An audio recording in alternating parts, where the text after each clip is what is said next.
Welcome back to the Gridiron Expert. We're continuing our Big Ten football predictions today, and our next team, Wisconsin Badgers. Now, before I begin, I would like to apologize for the thunder you might hear in the background. We're obviously not filming in the most ideal conditions, but the thunder actually does add a little bit of a dramatic effect, and it sounds pretty cool. But I do apologize for that if it bugs anybody. Now, Wisconsin returns 15 starters, 8 on offense and 7 on defense, including sophomore quarterback Alex Hornibrook, who did a great job last season as a freshman. Paul Chryst returns for his third year. More defensive-minded coach, which would be great with those 7 defensive starters. Wisconsin was probably 1 win away from maybe making the college football playoff. They had 3 regular season losses, 2 in the regular season and 1 in the Big Ten championship. Had they won that Big Ten championship game, they could have been in the college football playoff. But this season, I expect Wisconsin to maybe improve on that 11-win mark, winning their bowl game or the Big Ten championship maybe. So they're going to be a very dangerous team, especially in this Big Ten West. So let's see how they're going to do.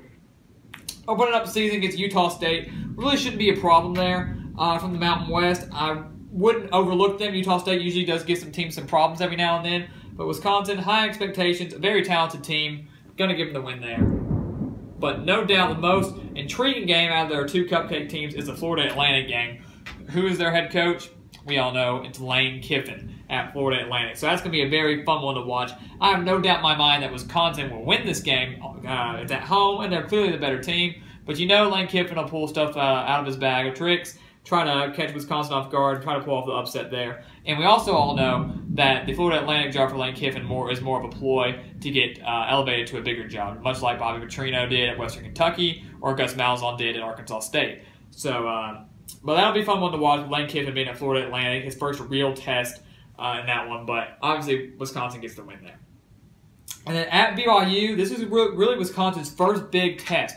A lot of people I've seen in the comments are saying BYU could go 13-0 or 11-1 or something like that, and I just don't see that. I know BYU is a very good team, but the schedule is tough. Wisconsin has to travel to BYU, which does not bode well for them. But in the end, I think Wisconsin is the much more talented team, and I think they're going to go to BYU and get the win. I really have no doubt in my mind about that. BYU can give them a challenge, and I have no doubt they might give LSU a challenge in the season opener. But I don't see BYU upsetting Wisconsin. I would be very surprised by that. Would not be surprised if the game is close and they take Wisconsin down to the wire, but I do not think the Badgers will lose that road game to BYU. Even though it is a tough place to play, even though BYU is a very talented team, do not see them upsetting the Badgers. Then they get a bye week going into that Big Ten Conference play against Northwestern. Now, Northwestern is much like Penn State of last year, a team that is kind of under the radar. A lot of people didn't expect Penn State to do what they did last year. This season, a lot of people do expect Northwestern to be very improved and a very dangerous threat to Wisconsin in the Big Ten West throne.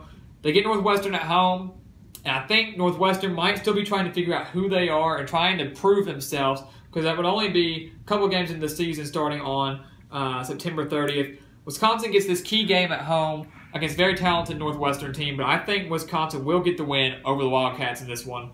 And this really could determine who wins the Big Ten West, because I really think Northwestern is going to be a very big threat to a lot of teams, very talented, could surprise a lot of people. So whoever wins this game could be your winner of the Big Ten West. But right now, I'm going to call for Wisconsin.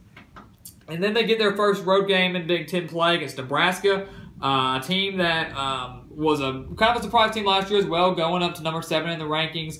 They kind of played Wisconsin close last season. Both these guys were kind of surprise teams, so it was fun to watch them play. But with being on the road, they do need to be cautious, because I don't think Nebraska's going to be a bad team with those 10 returning starters. Not as good as they were last year. Definitely not getting up to number 7 again. But still a threat. Nebraska's a tough place to play. But right now, I'm going to give the Badgers the win and the benefit of the doubt and give them the win over the Cornhuskers. And luckily, they get a very easy 3-game stretch here. Don't need to take any of them for granted. But against some of the weaker teams in the Big Ten, Purdue, Maryland, and at Illinois, teams that they should be able to take care of somewhat easily, especially these first 2, since they're both at home. So I think I'm going to give Wisconsin a win for these first 3 games there over Purdue, over Maryland, and at Illinois. I really do think they're talented on both sides of the ball in these games. Head coaching advantage goes to Wisconsin. Offense, defense, everything is in Wisconsin's favor. And I don't see any of these teams upsetting the Badgers at all. Obviously, I think the toughest game would be Illinois. I think Lovie Smith might be building something there eventually, maybe in year 3 or 4, if he sticks around that long.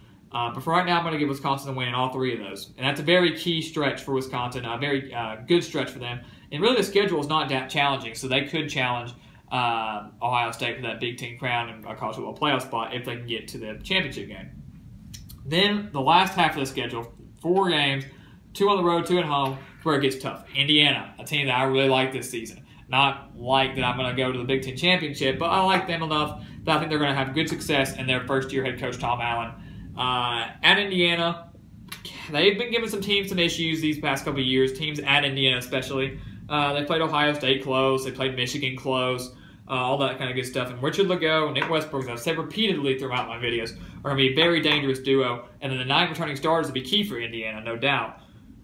But I think Wisconsin, once again, is going to get the win. Alex Hornibrook at quarterback, I really like him. You know, he kind of put some time last year, didn't play the whole season, but really showed me a lot of stuff towards the end of the season, kind of solidified himself as that starter.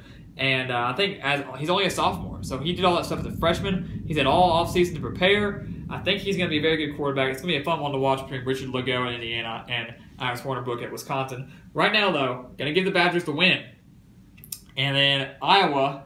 If this was at Iowa, I might be picking a Wisconsin loss because Iowa always seems to play well at home. We saw what they did against Michigan last year. They always play. That's a very tough place to play at Iowa. But they get them at home. Shouldn't be a big deal for them because Iowa's going to be, once again, middle of the pack, Big Ten, 7 wins, 6 wins, somewhere around there. Going to give Wisconsin the W there. And then Michigan. That was an exciting game last year, if you do remember. That was only a 14-7 loss for the Badgers. And had they won that game, I really think they would have made the college football playoff, assuming they had beaten Penn State, because that was a key game for them. They lost back-to-back games to Michigan and Ohio State and only dropped like 2 or 3 spots in the rankings because they were both very close games to very good teams. So this year, Wisconsin gets Michigan at home, and let's take that back. Michigan will not be as good as they were last year. I know a lot of people say they will be, but they're not. And I think Wisconsin getting them at home, getting a little bit of a weaker Michigan team, will propel the Badgers to a win. And considering that they're undefeated at this point, they are playing for a lot more than Michigan right now, not only for Big Ten, but college football playoff. And so I think they're going to get the win over the Wolverines. And a lot contributes to that home field advantage, the stakes, and I really just think they're a better overall team right now. And then Minnesota, boy, you know PJ Fleck would love nothing more than to upset Wisconsin in the final game of the season. It's a rivalry game. It would just be a huge deal for a first-year head coach to beat Wisconsin, who's undefeated, and pretty much spoil their season, depending on how Minnesota's doing. This is the game I could see being a trap game and tripping Wisconsin up. Really, I feel like the only 2 games that could really trip them up road-wise would be Nebraska and Minnesota. Northwestern will be a challenge. Michigan will be a challenge, but not as much. Is that Minnesota wants to play spoiler in this game, and Wisconsin needs to watch out. This could be a very dangerous game, and PJ Fleck, will be using every trick he has to pull out a win in this one. But Paul Chryst is a good coach. He knows what he's doing.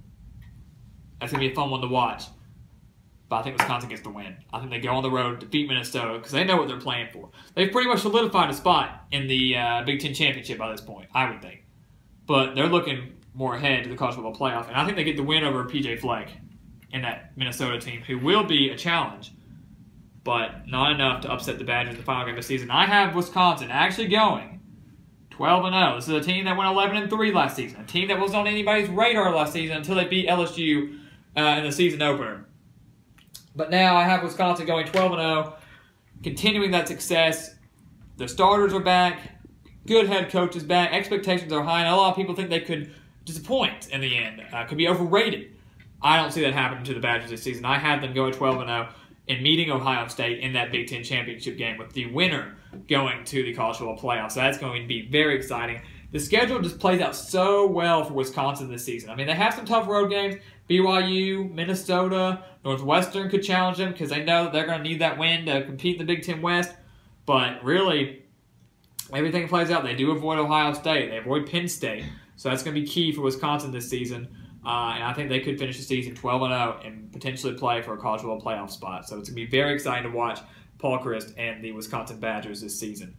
Please continue to like, comment, and subscribe, and please continue to share our videos. We're continuing our Big Ten football predictions. We just started the West Division. We have 6 teams left, and then we'll start our Big 12 predictions right before the season starts on August 26th. So please continue to stay tuned, and we'll see you next time on the Gridiron Expert.